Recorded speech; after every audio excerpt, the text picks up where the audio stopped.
Assalamualaikum warahmatullahi wabarakatuh. Selamat pagi anak-anak. Sudah siap ya belajarnya? Hari ini kita akan lanjut di tema 2, subtema 2, pembelajaran yang ketiga. Sebelum memulai pembelajaran, jangan lupa berdoa terlebih dahulu ya.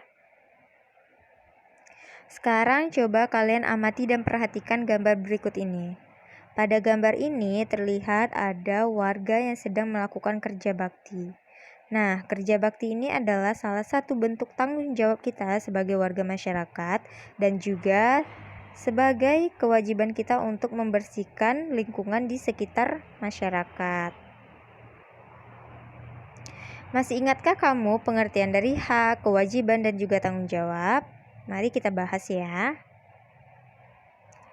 Hak adalah sesuatu yang dimiliki manusia sejak lahir. Sedangkan kewajiban itu adalah sesuatu yang harus dilaksanakan oleh setiap orang. Dan tanggung jawab itu adalah sikap dan perilaku seseorang untuk melaksanakan tugas dan kewajibannya. Jadi itu dia perbedaan dari hak, kewajiban, dan juga tanggung jawab ya. Hak, kewajiban, dan tanggung jawab merupakan tiga hal yang berbeda, tetapi saling berkaitan erat satu sama lain dan juga tidak bisa dipisahkan. Hak dan kewajiban tersebut harus dilaksanakan secara bertanggung jawab oleh pihak yang bersangkutan. Orang yang tidak melaksanakan hak dan kewajibannya dapat dikatakan sebagai warga yang tidak bertanggung jawab atau sebagai orang yang tidak bertanggung jawab ya. Lalu ada hak kita sebagai warga masyarakat nih. Nah, hak kita sebagai warga masyarakat itu apa?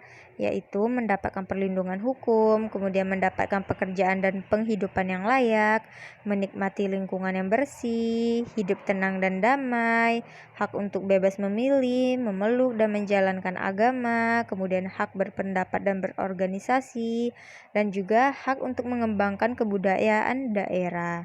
Itu dia hak kita sebagai warga masyarakat ya. Lalu ada kewajiban kita sebagai warga masyarakat. Kewajibannya yaitu mematuhi aturan atau norma yang berlaku dalam masyarakat, kemudian menjaga ketenangan dan ketertiban lingkungan masyarakat, mengikuti kegiatan yang ada di lingkungan RT, RW, atau desa setempat. Misalnya kegiatan kerja bakti, gotong royong, dan juga musyawarah warga masyarakat setempat. Kewajiban selanjutnya itu adalah menghormati tetangga di lingkungan setempat tinggal, kemudian juga membantu tetangga yang terkena musibah, serta menjaga kebersihan lingkungan tempat tinggal. Itu dia kewajiban kita sebagai warga masyarakat.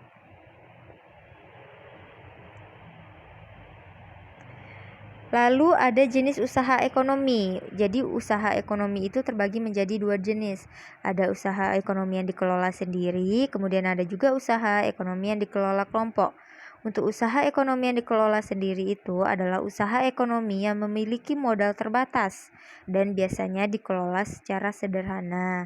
Sedangkan untuk usaha ekonomi yang dikelola kelompok itu adalah usaha ekonomi yang dikelola secara bersama, baik untuk modal, pengelolaan, maupun keuntungannya dikelola secara bersama.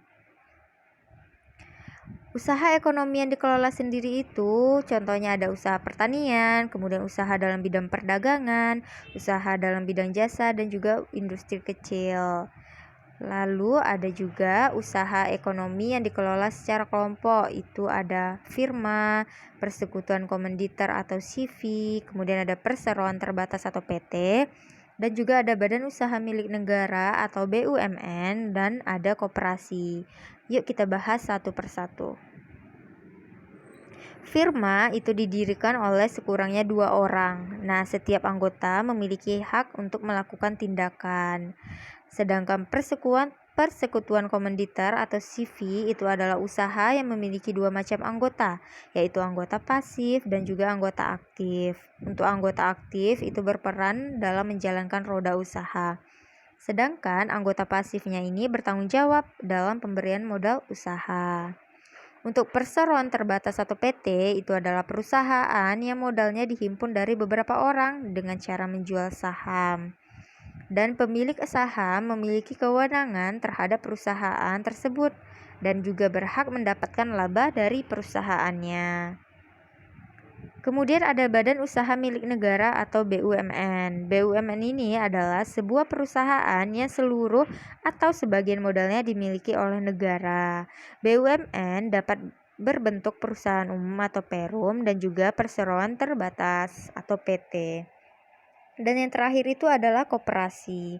Koperasi ini merupakan usaha bersama berdasarkan asas kekeluargaan. Di dalam koperasi, semua anggota wajib membayar simpanan pokok dan simpanan wajib. Adapun contoh koperasi adalah koperasi unit desa dan juga koperasi sekolah. Jadi itu dia usaha dalam yang dikelola oleh kelompok. Adapun bentuk-bentuk koperasi itu adalah koperasi konsumsi. Nah, koperasi konsumsi ini adalah usaha bersama yang menyediakan berbagai barang konsumsi untuk memenuhi kebutuhan sehari-hari. Kemudian ada koperasi simpan pinjam. Ini adalah usaha bersama yang menyediakan layanan simpanan dan juga pinjaman. Lalu ada koperasi produksi. Koperasi produksi adalah usaha bersama yang menyediakan bahan baku produksi dan menyalurkan hasil produksi anggotanya. Koperasi ini beranggotakan para produsen atau perusahaan. Lalu ada koperasi jasa. Koperasi jasa itu adalah usaha bersama yang menyediakan layanan atau jasa tertentu bagi anggotanya. Dan bentuk koperasi yang terakhir itu adalah koperasi serba usaha. Koperasi serba usaha adalah usaha bersama yang mengelola berbagai jenis usaha, misalnya penyediaan barang konsumsi, simpan pinjam, penyediaan bahan baku, dan juga ada penyaluran hasil produksi. Jadi itu dia bentuk-bentuk koperasi ya. Oke anak-anak, untuk tugasnya kalian tulislah hak, kewajiban, dan juga tanggung jawab yang dimiliki masing-masing anggota keluarga. Seperti ayah itu hak kewajibannya apa, serta tanggung jawabnya juga apa. Ibu, kakak, adik itu hak, kewajiban, dan tanggung jawabnya itu apa, kalian tuliskan. Oke, yang punya buku tema 2-nya silakan buka buku tema 2-nya halaman 71. Baiklah anak-anak, demikianlah pembelajaran kita pada hari ini. Lebih dan kurang Ibu mohon maaf. Ibu akhiri dengan mengucapkan wassalamualaikum warahmatullahi wabarakatuh.